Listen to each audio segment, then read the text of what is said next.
half woman. It's Gary. I wanna hip you to the T.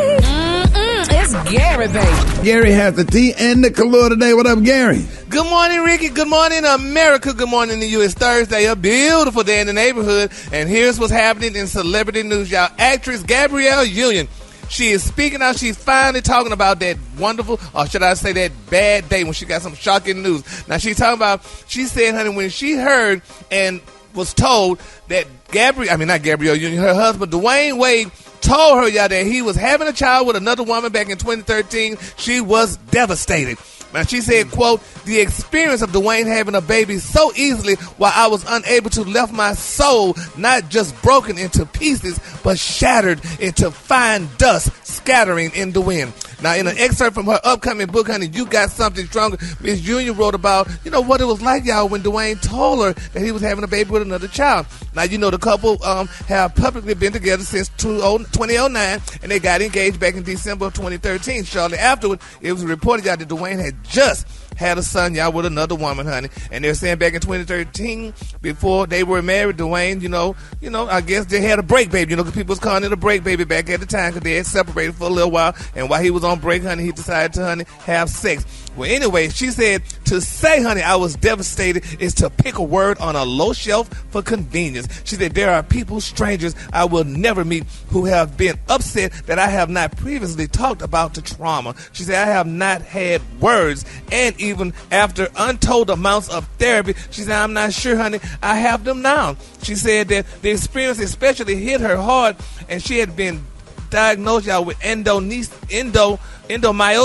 and had experienced more miscarriage than I could confidently count. Now, as the couple considered surrogacy, she said, the experience of Dwyane having a baby so easily while I was unable to left my soul just not broken into pieces. And then she said, quote, we gathered what we could to slowly remake me into something new. She said there was no way to disguise where I had been glued back together. And she went on and talked about it, y'all. And it was so sad, though, y'all. But she said they're back together, She said, right now, honey, today, she said, the me today would not have stayed with him. She said, but I would be who I am now without that pain. She said, I remember a small voice in my heart telling myself to leave. She said, but my fear of public humiliation was so great that I didn't take my own advice.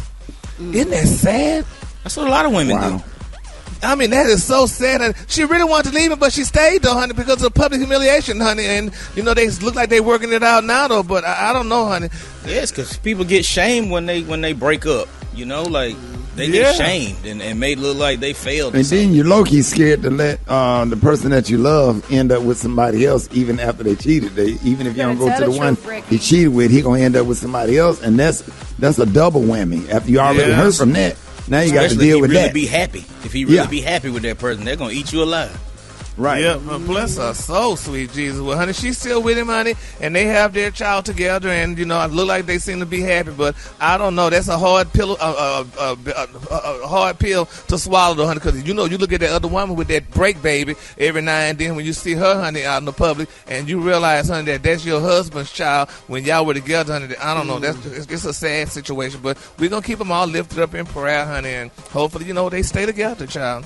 All right, moving on in other celebrity news, y'all. Beyonce and Jay-Z, honey, they still talking about that vacation on that $400 million yacht. Now, they're saying they're only paying $4.2 million a week, y'all, to rent this beautiful yacht. Now, it was built back in 2019, and they're saying it's 450 foot long, and Rickey, they're calling it the Flying Fox. They say now it can accommodate up to 25 guests and comes with a 35-foot pool on the main deck, a movie theater, a nightclub, an elevator, 2 helipads, and they say while on board, there's 55 crew members that's going to cater to their every need. Oh, they're going to have a good time. They're going to get served hand and foot, drink, food, dessert.